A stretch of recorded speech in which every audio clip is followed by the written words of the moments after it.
John Michael Keene.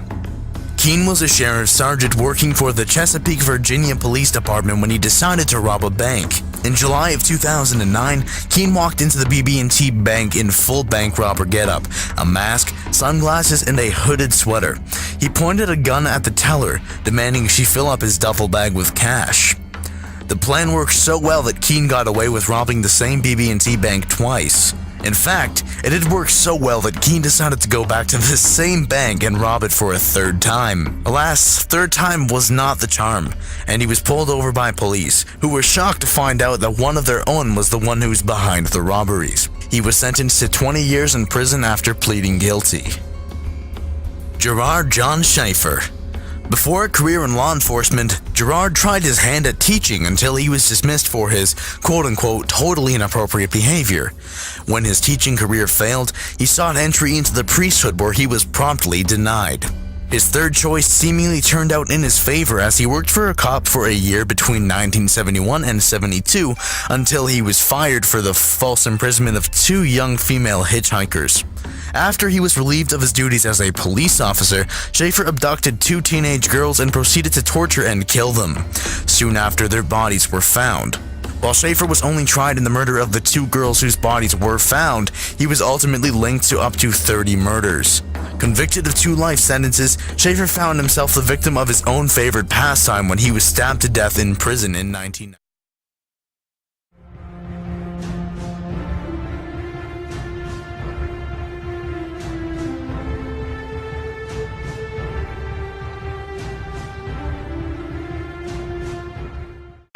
It started out as a minor traffic accident. A cop is right behind me and crashes right into me. 23-year-old Alexandra Torrens Villa was just accelerating at a green light on Sheridan near I-95 when she had to suddenly stop. The cat decided to jump out of the window. Based on the observations that I've seen, just after midnight on February 17th, she's arrested for driving under the influence and placed in the back of the patrol car, even though Officer Joel Francisco slammed into her for not keeping a safe distance. That's what the 4 Hollywood officers on scene, led by DUI investigator Dewey Presley, tried to manipulate the evidence. we're going to bend this a little bit.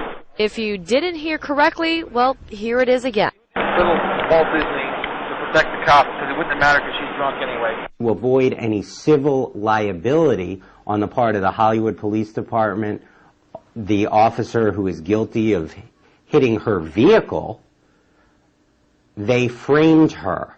As far as I'm concerned, I'm going to put words in his mouth. She went to accelerate. A cat jumped out, literally a cat jumped out the window, which timing he thought could have been a pedestrian. In the audio, you can also hear him plotting to fabricate the incident report, covering up the fact Alexandra had been in front of the officer's car. I'm going to word it that she was in the left-hand lane. Okay.